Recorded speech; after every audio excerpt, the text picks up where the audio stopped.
Hello, hello, hello. This is Gresh from the I Am CEO podcast, and I have a very special guest on the show today. I have Chris Chansey of Amplio Recruiting. Chris, it's awesome to have you on the show. Hey, thanks for having me, man. I'm excited. No problem. Super excited to have you on as well. And what I want to do is just read a little bit more about Chris so you can hear about all the awesome things that he's doing. And Chris is the founder and CEO of Amplio Recruiting, a staffing company helping great companies hire dependable employees from the refugee workforce. In 2018, Amplio hit $4 million in revenue and placed over 800 refugees into jobs in Atlanta, Houston, Dallas, and Raleigh. They aim to be in 25 markets by 2025 and plan to release a book this fall on the economic impact of refugees in the marketplace entitled Refugee Workforce. Chris, are you ready to speak to the IMCO community? Yeah, I'm excited. Let's roll. Let's do it. So the first question I had was to hear a little bit more about what I call your CEO story, and we'll let you just start your business. Yeah. Thanks for asking and giving me the chance to speak. I think my story I feel like is just very average in a lot of ways. I did not come from a business background. I remember the first opportunity I even had to kind of be put in a position of leadership within a business. My direct report at the time was telling me describing what a P&L was, and I remember writing down the letters P-N-L, 3 letters. I got it, and so I mean I feel like I've really come a long way since then. But most of it's been through failure, just failing forward and figuring things out and being willing to try some stuff. And so my wife and I moved into a community here outside of Atlanta. And at the time we were looking for a good deal on a house. And we knew that this community was somewhat of an international community, thought there might be some good restaurants to check out, but we had no clue that it was really a refugee resettlement community. And so for about 30 years, this community outside of Atlanta called Clarkston had been really a center for refugee resettlement, and it's called the most diverse square mile in the country. Mm. And so pretty quickly we started thinking through what potential ways we could serve this community is pretty unique. And as we met our neighbors and got to know a little bit more about who they were and where they were coming from, we realized a lot of them just were eager to get back to work. When before they were displaced from their home, they had a job, and as we all know, there's a lot of dignity in being able to work with your hands and be proud of what you've done. And so we started looking at potential companies we could start to hire people from the community. And really what we landed on was, man, there's a lot of companies who need to hire dependable people. There's a lot of people in this community who've been overlooked, but really have a lot to add in terms of just being really working people and really dependable people. And so we said, let's just start a staffing company. We have no background in staffing, but we can figure it out as we go and really connect these two groups. And so that was about 5 years ago. We launched into Amplio Recruiting, and it's been a crazy journey, but we've seen a lot of companies be tremendously impacted by hiring people from refugees and just recognizing that the media and a lot of the political rhetoric we see around refugees is to kind of help us either believe that they're a charity case and they need a lot of support, or they're a terrorist threat and then we need to watch them very closely. But in reality, they're a workforce. They're a group of people who want to work hard and add value and pay taxes and contribute to their local community. Nice. And I appreciate you, touching on that, because I was just going to ask you a little bit more about like kind of the narrative and the definition of, what a refugee is and what that looks like. But I'm glad, you definitely touched on that, because I think a lot of times, sometimes we forget that work is a part of you. So when you aren't able to work, whether you're a refugee or anybody for that, example, or you're not, fully fulfilled in whatever you're doing, that does, can be really, really frustrating. So I appreciate you for, identifying that. And even though you didn't have that background, you said, but in true entrepreneurial form, you created something that helped create like win-win-win opportunities for lots of people. Yeah, that's what the most exciting part is, that there's so many companies that, we talk to on a daily basis, and they would say, the CEO I'll talk to, and he'll say, I thought that the hardest part about making this business successful would be to secure the right patent. Or, a lady will say, man, I thought the hardest part was going to be finding a co-founder who could really run with me. Or, there'd be all these things that you think is going to be the most challenging aspect of starting and being successful in business. And none of them would say, I thought the thing that I was going to struggle the most with was finding dependable people. That's always kind of seemed in the past to be sort of something that you just kind of take for granted. And I think we're realizing now in the labor market we have, there's 7 million open jobs in the U.S. 7 million jobs will go unfilled this year. Wow. Most of those are in manufacturing and hospitality. Those are two of the industries we serve. And so we just recognize we've got a lot of dependable people who are legal to work. They're already in the U.S. So whether or not you agree that we should continue to let whatever all, the bottom line is there are people who are already here who are legal to be here. So why not give them the opportunity to contribute and take these jobs and provide for their family and create greater stability for them and their community as well. Yeah, absolutely. And I appreciate you for sharing that. And you're absolutely right. I've been to networking groups and talked to business owners, and sometimes the frustration is just finding the right people to put in the right spots. And, it's always kind of like a thing that you're always looking to do, but it's great that you guys are kind of like matchmakers, so to speak, where you're finding those, organizations and companies that can use, the refugees and the workforce, and then, making that connection. So I wanted to drill down a little bit deeper and hear a little bit more on like how the process works, how you help support, the refugees, but also the businesses and organizations, and what you feel kind of is like your secret sauce.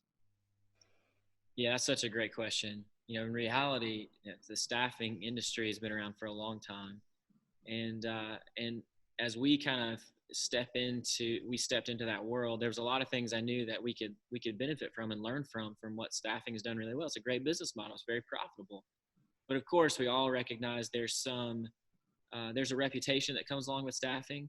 When that kind of there's a connotation there may be that people are not treated fairly, and that people could be taken advantage of, and so we wanted to be very aware of that from the start of how do we set ourselves up so that we're telling a different story, that we're going to come along and provide the same workers' comp and the same payroll services, but at the end of the day, the people we're placing on our payroll and then eventually on the company's payroll are people who are really dependable. You're gonna see an increase in retention.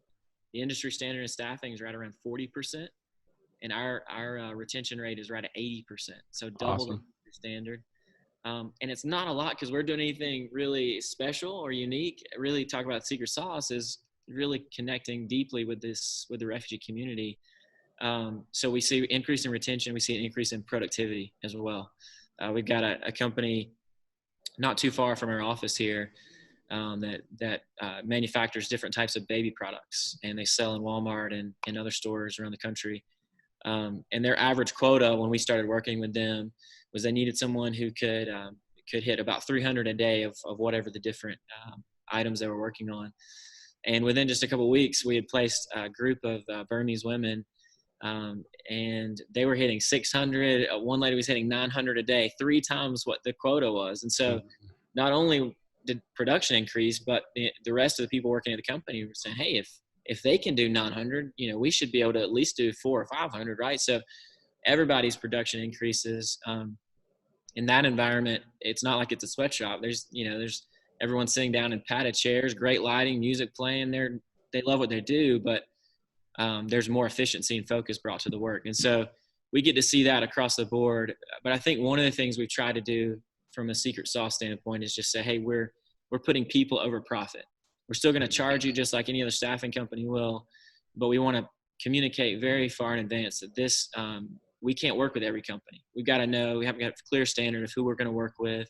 We put every company through a 30-point scale to determine they're the right fit. And then over the last year, we became a B Corp. So we're the first and only staffing company to become a B Corp certified. And Nice. it's kind of it's hard to imagine that that's the case, but hopefully that there's a standard there that other staffing companies can adhere to as well, to say, let's take care of the people, because that really is the lifeblood of a successful staffing business. Absolutely. Absolutely. And somebody who might be listening, what is a B Corp?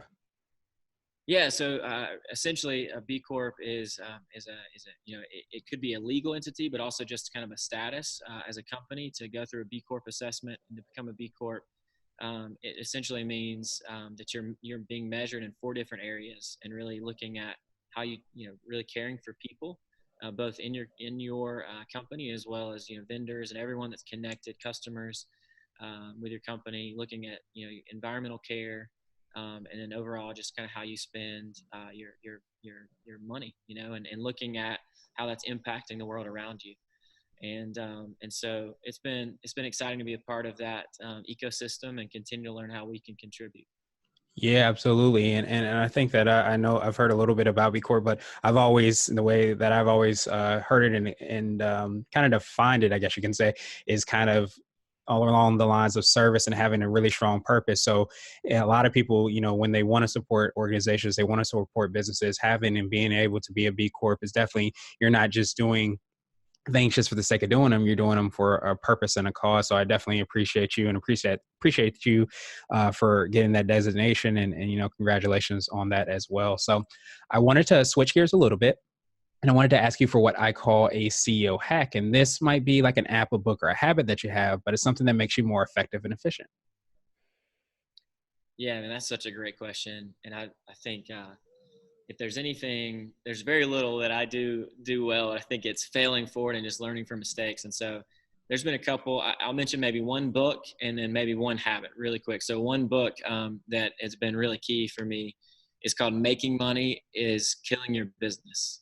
Mm. Making Money is Killing Your Business. Chuck Blakeman is the author. He's a mentor and a friend of mine, and just really logical, insightful, hard hitting, really good practical book on how to grow a successful business and not just something that's just going to generate some cash.